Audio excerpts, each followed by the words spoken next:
Jada Pinkett Smith, What Is She? Part 3. Hello, welcome back to the further analysis of Jada Pinkett Smith.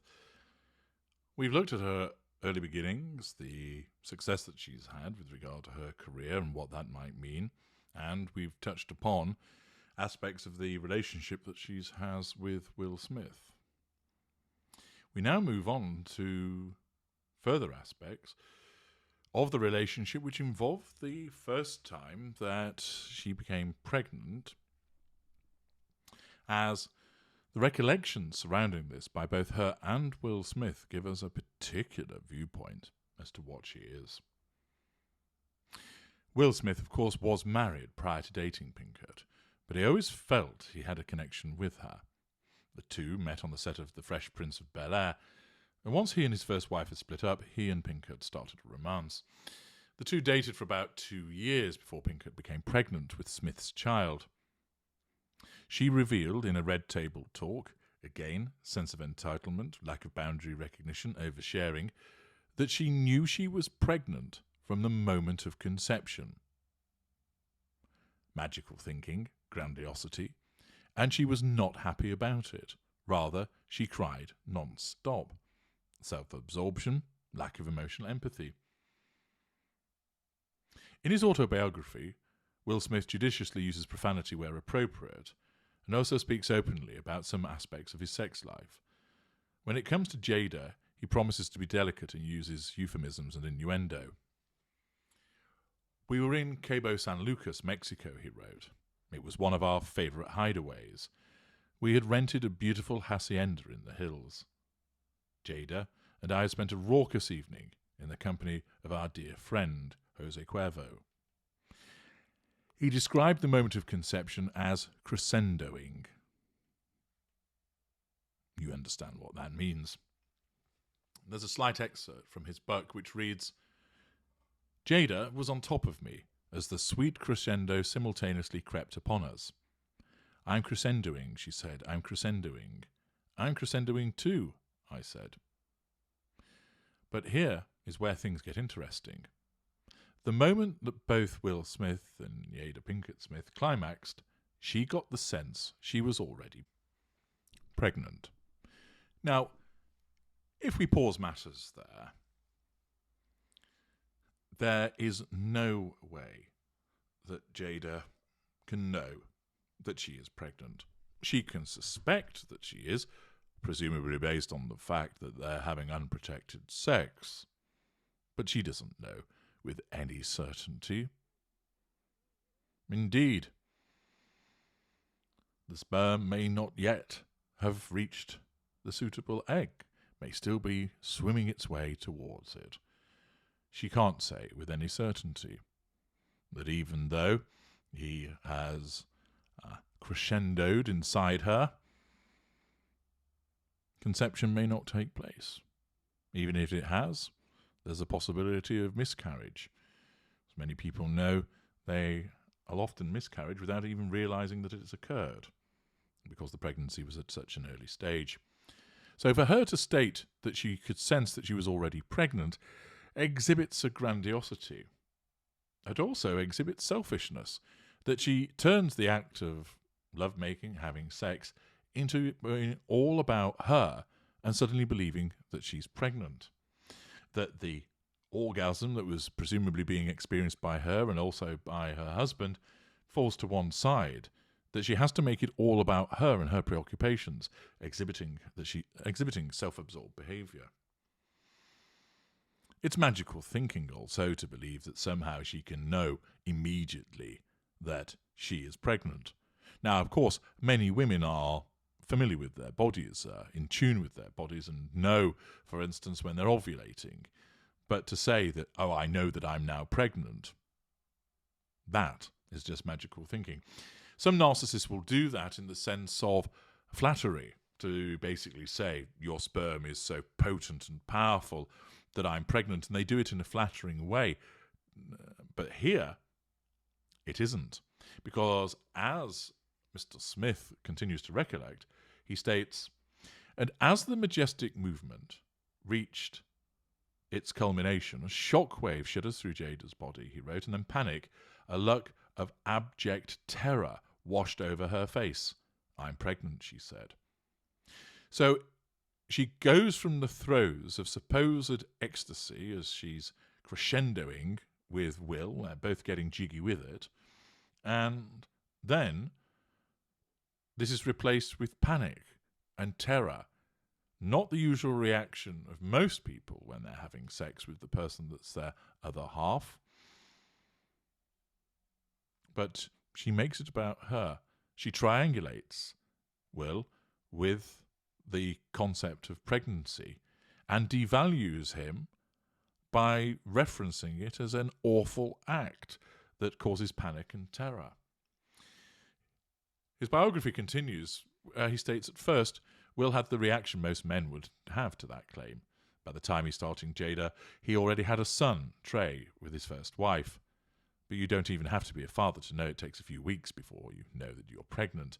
And Smith admits he laughed, but Jada was in a panic. Perhaps it was the tequila talking.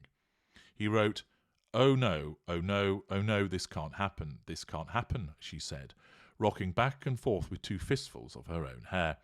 Melodramatic reaction, self-absorbed behaviour, devaluation.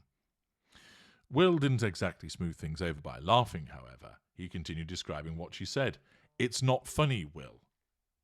It felt like a lock on a vault, one of those big wheels that spins and bolts into place. I felt it. I'm telling you, I'm pregnant." Now, her description there, which is again more melodrama, is very useful because it demonstrates the way that in her mind she sees pregnancy as a trap. She sees pregnancy as shackling her. And the response is derivative of an individual feeling a threat to her control and describing it essentially as that. Continues where he states he tried to calm Jada down using medical logic. "Babe, I'm no fertility expert," I said, choking back laughter, "but I'm pretty sure they're not even finished swimming yet. I think scientifically you can't be pregnant," he wrote.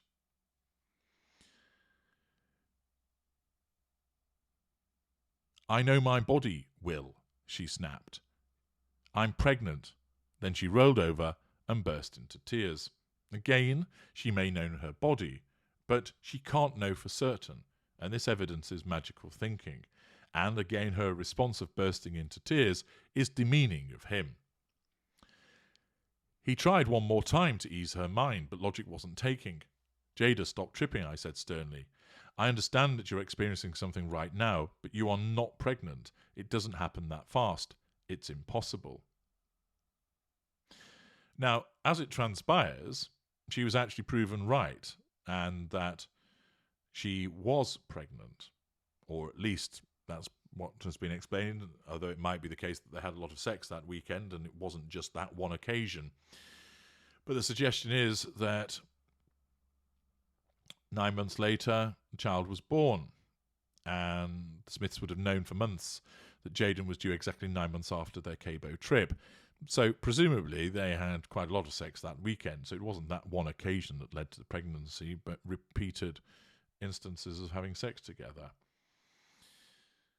What this demonstrates to us, of course, is magical thinking, a sense of entitlement, self-absorption, a melodramatic response, making the act, which was supposedly a pleasurable thing for both of them, all about her, and then demeaning him, not only in terms of spoiling the moment, which is something, of course, that many narcissists do, but also basically telling him, "Oh my God, I don't want your child." Returning to the issue of marriage, Pinkett has explained that she never wanted to get married. But once she learned that she and Will Smith were having a baby, there was intense pressure to wed, most of which came from her mother, or at least she says that. It may well be the case that her mother is a traditionalist and said you should get married. But given that Jada Pinkett Smith portrays herself as this strong, independent woman, where have you heard those words before, you would think that she would be a woman of her own mind that would do what she wanted to. And therefore, that might be a revision of history to assert control over her mother, to paint her as controlling. Pinkett and Smith went ahead with the wedding, though Pinkett was crying for most of the day. "It was a mess," said Pinkett's mother, Adrienne Banfield Jones. "Jada was sick. She was very unpleasant." Pinkett and Smith both described their wedding as horrible, and she was sick over having to get married. "I don't think I know of anybody, unless, of course, it was an arranged marriage, that they found themselves an indentured servant, that would be crying tears of unhappiness rather than happiness on their wedding day. And to describe the whole thing as horrible on what is meant to be one of the happiest days of your life demonstrates again a level of self-absorption which is quite astronomic, and an absence of emotional empathy for how everybody else associated with the wedding felt, and particularly her new spouse. She stated, "I was so upset that I had to have a wedding. I went crying down the freaking aisle getting married." So not only did she think that at the time, but she continues to make mention of it, bringing up the past as a means to assert control. Now turning to an alternative source which talks about when she attended a meeting at the Facebook headquarters in London when she was aged 47, so not too long ago. At this juncture, the alopecia, which we will return to later, has started to manifest because she has her hair in a shining gold wrap. She explained, "When I was going through a really tough time in my life, there were 3 women, 3 friends, who were so honest with me, I mean so honest with me, saying some stuff you would never expect anyone to say, that they redirected my journey. But it wasn't necessarily advice. It was that they were willing to spend time with me and share. Before that, well, usually we women have to tell our stories in a safe way, because people often want to persecute us for being sexually free. Paranoia. Sense of entitlement. The 3 women were all married and all actors: Salma Hayek, Pauletta Washington, married to Denzel, and Ruby Dee. And these conversations about marriage and relationships, with which she was really struggling, led Pinkett Smith to believe that there was room for such intimate chats to take place on a bigger stage. An actor herself, she'd been a star in the 1990s, Pinkett Smith had spent many years feeling frustrated by her position as wife to the more successful husband. Again, that suggestion that she feels frustrated by her husband's success smacks of envy. It smacks of that being a threat to her control, that he's perceived as the more successful one, that she has to play second fiddle. Well, again, as a strong and independent woman, I'm sure that she'd be able to do things in relation to that if she saw that as a problem. Or, ultimately, she could leave. But she chose not to, and instead decided that she wanted to manifest her frustration about this by essentially blaming Smith for having a successful career. She says, "I forgot who Jada was. She put her family's needs first and forgot her own. Martyrdom, pity play, while Will roamed the world, a megastar applauded by millions. Exhibition of envy. They didn't exactly break up, but during the bad patch she moved to New York to be on her own for a while, to find herself." Again, imagine that you're in a relationship with somebody and they just decide that because you're doing rather well, they piss off to the other side of the country in order to find themselves. Self-absorbed, selfish, absent silent treatment, assertion of control through the same, lack of emotional empathy, lack of accountability, not remaining accountable in the relationship.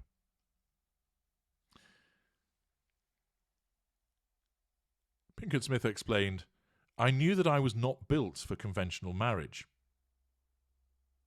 Absence of accountability. Even the word wife, it's a golden cage, swallow the key. Even before I was married, I was. That will kill me. And it damn near did. Melodrama. So why wouldn't you share what you've been through when you see that other people are out there trying to figure this crap out?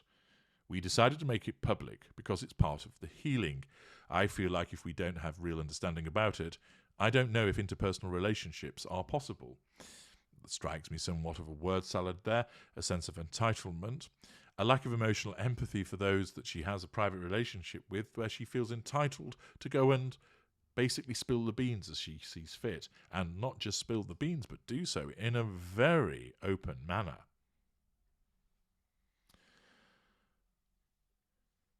Pinkett Smith went on to state, Will is my life partner. Notice she doesn't refer to him as husband, and I could not ask for a better one. I adore him. I never want people to think it was Will I didn't want to marry. But earlier on she said she didn't want to be married. Hypocrisy, contradiction. He and I were talking about this the other day, but I can assure you that some of the most powerful women in the world feel caged and tied because of the sacrifices they have to make to be in that position. To my mind, that is a representation of the sensation of a threat to control. So I wanted to talk about how we really feel about marriage. How do we really feel about different unconventional relationships? How do we really feel about raising children, honestly? Which is why in Red Table Talk you'll hear some really quite startling conversations. The first one involves Jada sitting down to talk to Will's first wife, Cherie, mother of his eldest child, Trey. Absence of boundary recognition, sense of entitlement, lack of emotional empathy. When the two of them discuss how hard it was to find a way to co-parent at the start, with the children going between the two houses, and how Jada hadn't realised that she was marrying someone whose first marriage wasn't really over, you can hear a pin drop. Cherie recalls a time when she called Jada's house to speak to her son, and Jada didn't like her tone, so she put the phone down on her. Ouch. Assertion of control by withdrawal. Yet the conversation clearly liberates the two of them from some very old feelings. Or rather, it's an opportunity for Jada Pinkett Smith to assert control over somebody who was once married to her intimate partner primary source. Jada tells me that it brought them closer together. Will has said that there is some transformational magic that occurs when people sit down at the red table. The usual setup is this. Jada, Willow and Adrienne sit around the table, usually accompanied by a guest, such as Kristen Davis, who played Charlotte in Sex and the City, and who came on to discuss why she adopted a black child as a white woman, and to hear what feelings this can stir up in black women.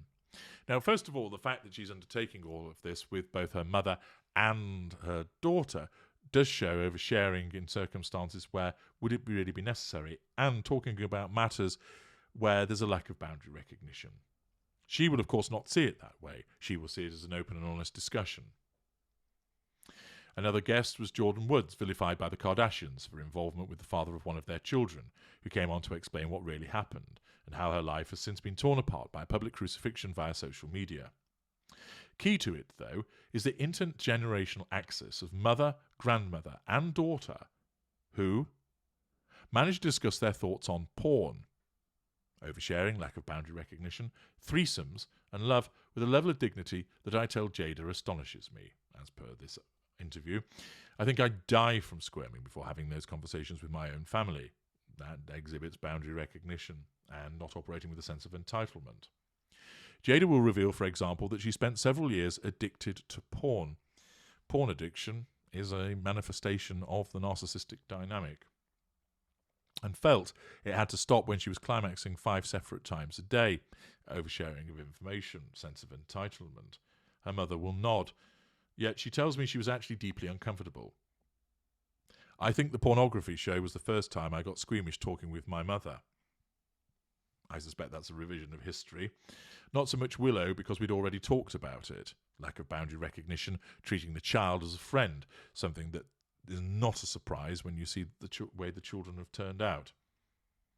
Willow had shown her mum her Tumblr feed, a collection of blogs that she followed online when she was about 11, only for deeply unsuitable material to flash up that Willow, now 18, insisted had nothing to do with her. So she's flipping, and some of the most hardcore pornography came up, and I was just like, what the hell is this? So the first time I had to talk to her about it was then. She was so used to it. I couldn't understand why I was tripping about it. So then I had to go, when was the first time you saw it? How did it make you feel? You have to know that this is not lovemaking, right? Prying, invasive. Then she laughs. I also told her, you know what I had to go through to get some porn? Oversharing. It was her older brothers who had first shown her it. And older siblings expose younger siblings to everything. I think every kid is introduced to sex through porn. Then states, this is why there's such a need for these frank, urgent conversations. A community has built up around the show on Facebook with thousands of users discussing their own lives in the comments section. Again, one of the issues of social media, that where it is appropriate, of course, for people to have conversations about certain matters, there is an absence of boundary recognition that becomes more and more encouraged by such behaviour, legitimised by conduct such as this. Pinkett Smith admits that she has a fake Facebook identity, manipulative behaviour she uses to log in and encourage them, though she assures me she doesn't log in to say how great Jada Pinkett Smith is. False humility. One of the reasons she decided to take the show to social media rather than mainstream television is that after a round of pitching meetings, Pinkett Smith felt that only the Silicon Valley giant was offering true flexibility with the content. Or rather, I suspect that the other people that were touted to didn't like the idea of it. That was a threat to control, and therefore to nullify that threat to control, she withdrew from those and sought out Silicon Valley's Facebook. The others all wanted to add a dancing bear to it. So many dancing bears, when I just wanted us sitting around a table. And the other reason I couldn't go to mainstream TV is that Willow is not built for that kind of conventional setup. She can't be there every episode. She's a little butterfly. Something comes up and she says, "Ma, I got to go to the mountains for a week." And I got to let her go. That demonstrates also a lack of accountability, which has evidently been engendered in the parenting that's taken place. That's part of her mental health. She needs freedom. You just got to let her fly. Her brother Jaden, 21, has appeared, but is generally too busy. He's busier than any of us. He can't sit still for more than a day with his music, not to mention his new career as a tech inventor. He's described himself as obsessed with water and has created a new filtration system to help the people of Flint, Michigan, who have lived without access to an uncontaminated supply for years. We learned through Red Table Talk that when Willow became a child star with her hit single Whip My Hair when she was 9, she soon went off the idea, but couldn't get her father to hear her pleas. Will admits he was so determined to turn her into a star, the youngest artist assigned to his friend Jay-Z's label, that he wouldn't let her stop touring. Willow and Jaden ended up giving a joint interview to the New York Times, after which the internet had a good laugh about their cosmic musings on the nature of reality. I asked Jada how she feels about it all now. It was a very tough period, she admits.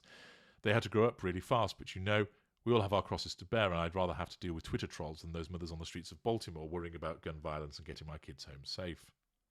It's not a comparison she makes flippantly. It's a life that she could have lived, having been raised there herself, which suggests a potential lack of control environment again. Pinkett Smith, whose own children have grown up with a swimming pool, an in-house vegan chef, and have been privately educated alongside the Kardashians, admits she sometimes struggles to relate to my children's problems because of how they have grown.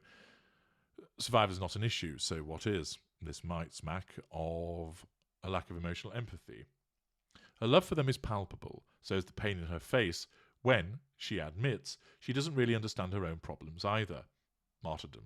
When I think about my life experience and equate it to the amount of pain that I feel, it doesn't match, it doesn't add up. She adds that trauma is a plague, and that African Americans' experience carries the burden of generational traumas. Similar phrase that somebody else has bandied around. Yet she clearly suffered a lot. Her mother is known to the family as Gammy, and is such a cheeky, grinning, calm presence on the show, it's still surprising when she talks about her junkie years. Jada says they are exactly why her mother, to whom the show has brought her closer, is so good at being on it, so able to sit through uncomfortable conversations. Being a recovering addict, she's had a lot to do with self-evaluation, even outside of the therapy. She's gone beyond, I feel so ashamed, into, it is what it is, and she has a lot of resolve about what it means to be the child of addicts. She also knows my healing is my responsibility, and that it's up to me to handle my codependent issues, because I'm deeply codependent. With her, with Will, with everybody. It's what's got me into the dynamic of the relationship I have with Will. Grandiosity. And, of course, there is this suggestion that she's codependent, not realising what she may truly be instead. Such a behaviour being quite common among certain types of narcissists to believe that they're the victim, that they're the one that has codependent issues. And indeed, when the interviewer asks her, "Are you codependent with Will?" her grandiosity kicks in by stating that it's with everybody. She states, "It's what got me into the dynamic of the relationship I have with Will. You know, you start off thinking it's his fault if he hadn't. No, nobody put a gun to your head, missy. What was your responsibility in this? Because your ass is codependent, that's what. That is not accepting responsibility. That is abrogating it by placing it at the door of codependency."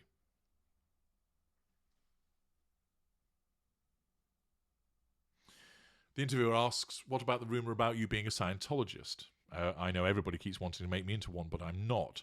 Pinkett Smith explained. If I were, I would have no problem saying it. She says she has studied many religions, including taking a few classes in Scientology, and has a library at home full of books about all faiths, but has opted for none of them. She attributes this to being partly raised by her own grandmother, who was a remarkable West Indian woman from Jamaica and very spiritual, but she didn't believe in organised religion. She took us to the Ethical Society of Philadelphia.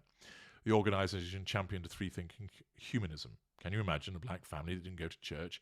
Jada cackles with joy at the memory of her unconventional grandmother. She told us, "You choose your God, so I don't have one." Later that night, Pinkett Smith will appear on stage at an event in London, interviewed by the BBC presenter Clara Amfo, who will ask her about possible future guests on her show.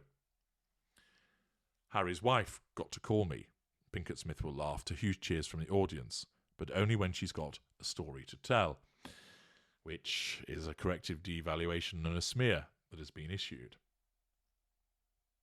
The nature of that show and the revelations from that particular interview demonstrate repeatedly a sense of entitlement, a lack of emotional empathy, an absence of boundary recognition, self-absorption, and various manipulative devaluing behaviours.